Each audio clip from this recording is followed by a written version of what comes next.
Halo Sobat Mikir Santai, kali ini kita bakal ngomongin filsafat. Tapi santai aja, nggak bakal serius banget kayak kuliah filsafat yang bikin kepala mumet. Yuk gaspol, kita bahas secara santai tapi nyampe ke otak. Filsafat itu apa sih? Intinya, filsafat itu kayak GPS buat hidup kita. Kita ngegambar dunia kita, terus nentuin posisi kita di dalamnya. Jadi semua orang, sadar nggak sadar, sebenarnya punya filsafat. Contohnya nih, kalau lu jalanin hidup pakai akal sehat atau ngandelin kata orang tua, itu udah filsafat tradisional. Tapi ingat kata Marx nih, ide yang dominan dalam masyarakat itu biasanya ide kelas penguasa. Jadi kalau lu nggak punya filosofi sendiri, ada kemungkinan lu malah kena doktrin yang udah diset sama sistem. Nah, dalam dunia filsafat ada dua tim besar, idealis versus materialis. Dan jangan salah kaprah ya, ini bukan tentang siapa yang lebih suka ngumpulin uang atau ngejar cita-cita. Ini soal cara mereka ngelihat dunia.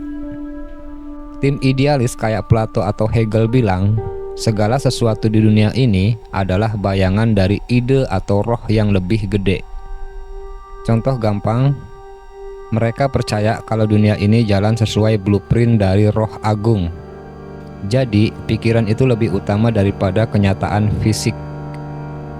Tim materialis kayak Marx bilang, tunggu dulu bro, yang nyata itu dunia fisik. Dan pikiran cuma produk dari otak.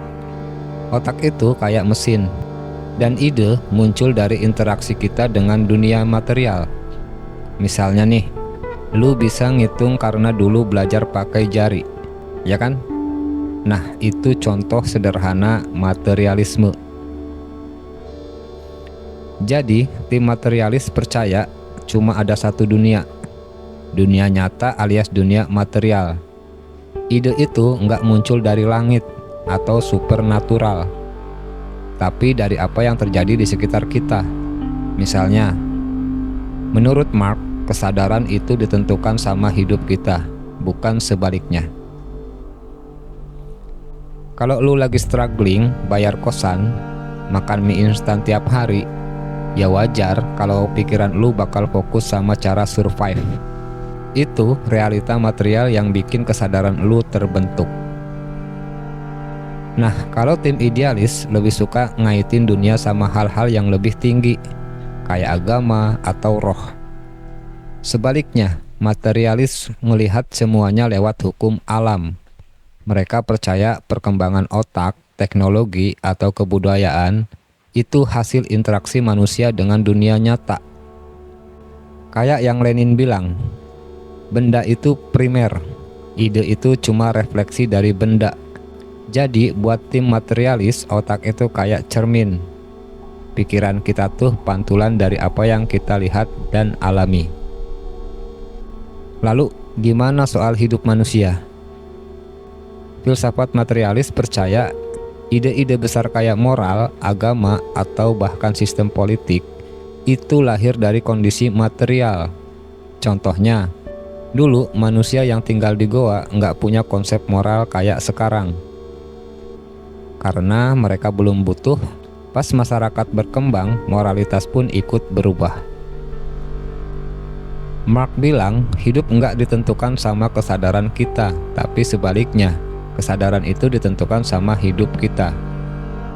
Jadi, filsafat materialisme ngajarin kita buat balik ke realita dan nyari solusi konkret, bukan cuma teori doang.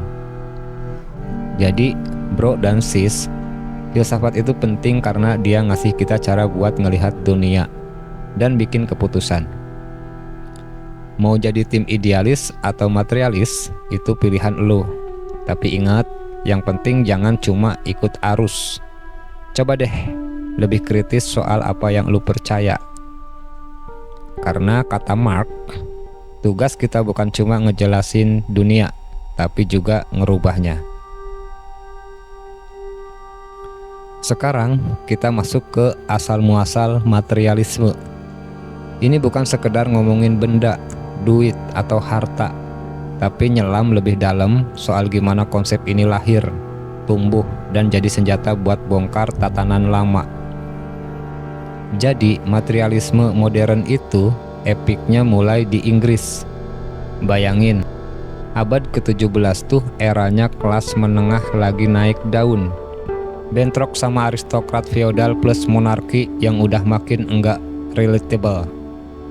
Gereja Katolik jadi backingan feodalisme, ngomongin segala hal kayaknya dari Tuhan, padahal bias banget. Nah, kelas menengah ini muncul bawa vibes baru, nge-challenge semua omongan gereja soal alam semesta suci. Terus muncullah si Francis Bacon, bukan penyuka bacon, yang bilang, bro, semua ilmu itu start dari pengalaman, jangan percaya sama hal-hal ngawang, kita harus observasi dulu. Dari situ Thomas Hobbes nge-level up idenya Bacon yang full sistem materialisme. Katanya semua yang lo pikirin itu cuma refleksi dari dunia nyata. Jadi otak lo kayak cermin, bukan generator ide mandiri. Genius banget kan? Dari Inggris, vibe materialisme ini traveling ke Prancis, terus dikembangin lebih Edguy sama para filsuf Prancis. Mereka nggak cuma ngeritik agama, tapi juga institusi, sistem, bahkan raja. Sumpah ini kayak distract di dunia filsafat. Nggak heran materialisme ini jadi senjata pemikiran pas revolusi Prancis tahun 1789. Kalau revolusi Inggris ibarat startup, revolusi Prancis itu unicorn, ngerubah total sistem feodal sampai ke akar-akarnya. Tapi jangan mikir ini tampak flaw ya. Materialisme zaman dulu rada kaku. Mereka lihat dunia kayak mesin, kayak Newton bilang, fisik doang yang penting. Tapi di Jerman muncul nih si Kant sama Hegel yang bilang, bro, dunia ini proses, bukan benda mati. Kant bilang tata surya tuh hasil perkembangan, bukan sesuatu yang udah ada dari sananya. Hegel datang bawa dialektika, kayak teori perubahan yang menekankan kontradiksi itu normal dan bikin dunia maju. Tapi sayangnya Hegel masih idealis. Maksudnya dia percaya semua ini cuma cerminan dari ide besar atau Tuhan yang ngatur. Ya agak-agak terlalu ngawang sih buat kita yang suka kepastian. Terus siapa yang bikin semua ini relatable? Tentu aja Marx dan Engels. Mereka ambil metode dialektikanya Hegel tapi nge-grounding ke realita material. Mereka bilang perubahan itu karena perjuangan kelas. Pikiran lo nggak muncul dari langit, tapi dari kondisi material lo. Jadi lo makan apa hari ini bisa nge-influence cara lo mikir soal dunia. Nah, di sini materialisme jadi alat buat revolusi. Epic banget kan? Jadi guys, materialisme itu nggak cuma ngomongin dunia nyata versus dunia ide. Ini tentang cara kita lihat dunia, nge-challenge status quo, dan ngejawab pertanyaan hidup besar. Dari Inggris, Prancis, sampai ke Marx dan Engels, semua ini terus berkembang. Jadi alat mikir yang powerful. Kalau lu pengen mikir lebih jauh soal dunia, materialisme adalah starting point yang legit. Oke, thank you yang udah nonton sampai akhir.